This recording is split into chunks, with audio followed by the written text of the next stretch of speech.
Hola, buenas noches. Mi nombre es Fernanda Naomi Abancocom. Actualmente estudio en la CTM, en el campus virtual. Esta es la materia de Historia 2 y mi matrícula es CTM 001937. Vamos a responder las preguntas que dice la actividad del proyecto integrador. La primera pregunta es: ¿por qué consideras que el evento de la independencia mexicana marcó una importante pauta entre el antes y después del mismo?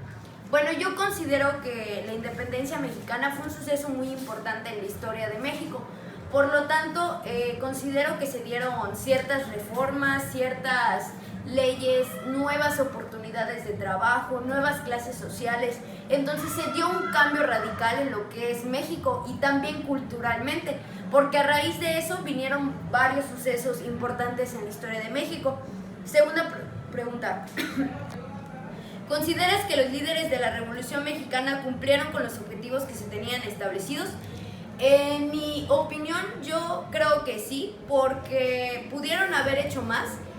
Yo creo que durante la Revolución Mexicana los líderes pues hicieron varias reformas, se dieron a conocer muchas cosas, nuevos inventos, nuevas cosas que revolucionaron totalmente México, ¿no?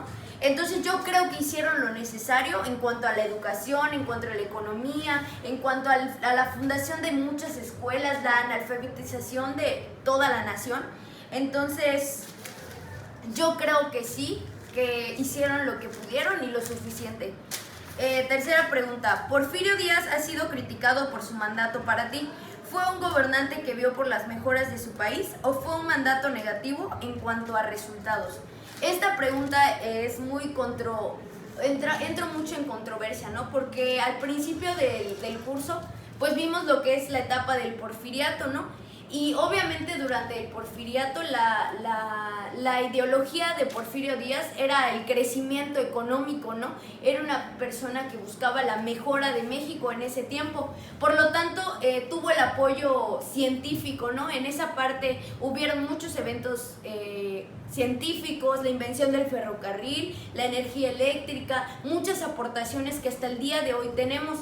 Entonces considero que al principio fue algo positivo, pero al final, cuando se volvió una dictadura, Porfirio Díaz tuvo una visión de ambición, vaya la redundancia. Entonces creo que se dejó llevar más por lo económico, más por el poder, ¿no? En nuestra historia de México es muy destacada esa parte de la corrupción y de los beneficios que tienen el uno con el otro. Entonces yo creo que fue una mejora para el país muy productiva, dejando a un lado los pensamientos negativos que tuvo Porfirio Díaz, ¿no? ¿Cuál es tu top 3 presidentes que han marcado la historia y por qué? Bueno, el primero es Venustiano Carranza, porque se le considera como uno de los más importantes presidentes y uno de los más honestos, porque, bueno, Venustiano Carranza luchaba contra la corrupción y además de eso hizo grandísimas aportaciones, como es el día de hoy la fundación de Pemex, Petróleos Mexicanos, y tenía el lema de México para los mexicanos, y esa frase me gustó muchísimo.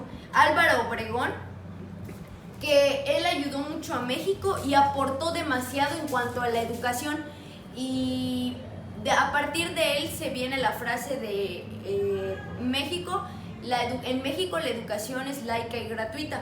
Y por tercero, Plutarco Elías Calles, que fue quien fundó el Banco Nacional de México y el Banco Ejidal, ¿no?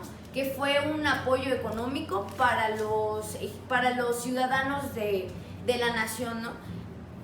¿Cómo consideras que fue el periodo de transición entre los partidos? Yo creo que esto es un tema pues muy delicado, ¿no? Porque cada uno tiene sus opiniones en cuanto a la transición de los partidos, pero el día de hoy los únicos partidos que han sobresalido y han marcado la historia es el PRI y el PAN, que han entrado en debate en cuanto a ideología, en cuanto a reformas, en cuanto a nuevos conocimientos que quieren hacer, nuevos cambios, ¿no?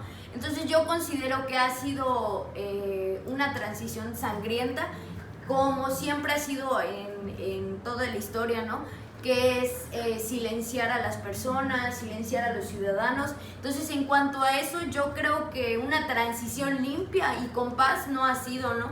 México ha estado manchado de sangre mucho tiempo, ¿no? Y esa es mi opinión en cuanto a los partidos políticos, ¿no? Que se dejan llevar por la corrupción, porque la realidad es esa, ¿no? México ha pasado por muchos cambios, sin embargo han habido cambios buenos y cambios malos.